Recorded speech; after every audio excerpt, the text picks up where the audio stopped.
जगत जननी माँ दुर्गा के प्यारे भक्तों, माँ दुर्गा जी के चौथे स्वरूप का नाम है कुष्मांडा देवी।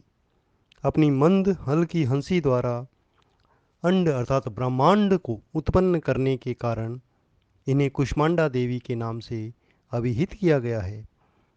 जब सृष्टि का अस्तित्व नहीं था, चारों ओर अंधकार ही अंधकार व्याप्त था, तब इन्हीं देवी ने अपने ईशत हास्य से ब्रह्मांड की रचना की थी। अतः यही सृष्टि की आदि स्वरूपा आदि शक्ति हैं। इससे पूर्व ब्रह्मांड का अस्तित्व नहीं था। इनका निवास सूर्यमंडल के भीतर के लोक में है। सूर्यलोक में निवास कर सकने की क्षमता और शक्ति केवल इन्हीं में है। इनके शरीर की कांति और प्रभा भी सूर्य के समान देदीप्यमान और भास्वर है। इनके तेज की तुलना इन्हीं से की जा सकती है। अन्य कोई देवी देवता इनके तेज और प्रभाव की समता नहीं कर सकते हैं। इन्हीं के तेज और प्रकाश से दसों दिशाएं प्रकाशित हो रही हैं। ब्रह्मांड की सभी वस्तुओं और प्राणियों में अवस्थित तेज इन्हीं की छाया है।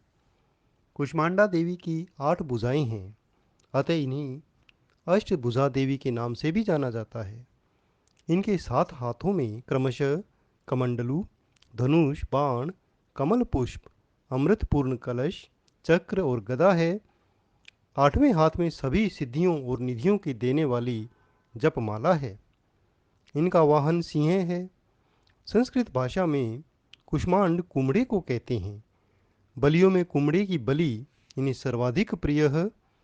इसी कारण से ये कुष्मांडा देवी कही जाती हैं। नवरात्र पूजन के चौथे दिन कुष्मांडा देवी के स्वरूप की ही उपासना की जाती है। इस दिन साधक का मन अनाहत चक्र में अवस्थित रहता है। अतः इस दिन उसे अत्यंत पवित्र और अचंचल मन से कुष्मांडा देवी के स्वरूप को ध्यान में रखकर पूजा उपासना के कार्य में लगना चाहिए। माँ कुष्मांडा की उपासना से भक्तों के समस्त रोग शोक विनष्ट हो जाते हैं। इनकी भक्ति से आयु, यश, बल और आरोग्य की वृद्धि होती है। माँ कुष्मांडा अत्यल्प सेवा और भक्ति से प्रसन्न होने वाली हैं। यदि मनुष्य सच्चे हृदय से इनका शरणागत बन जाए तो फिर उसे अत्यंत सुगमता से परम पद की प्राप्ति हो सकती है।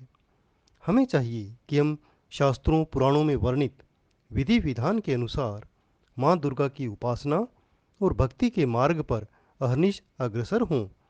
माँ के भक्ति मार्ग पर कुछ ही कदम आगे बढ़ने पर भक्त साधकों को उनकी कृपा का सूक्ष्म अनुभव होने लगता है।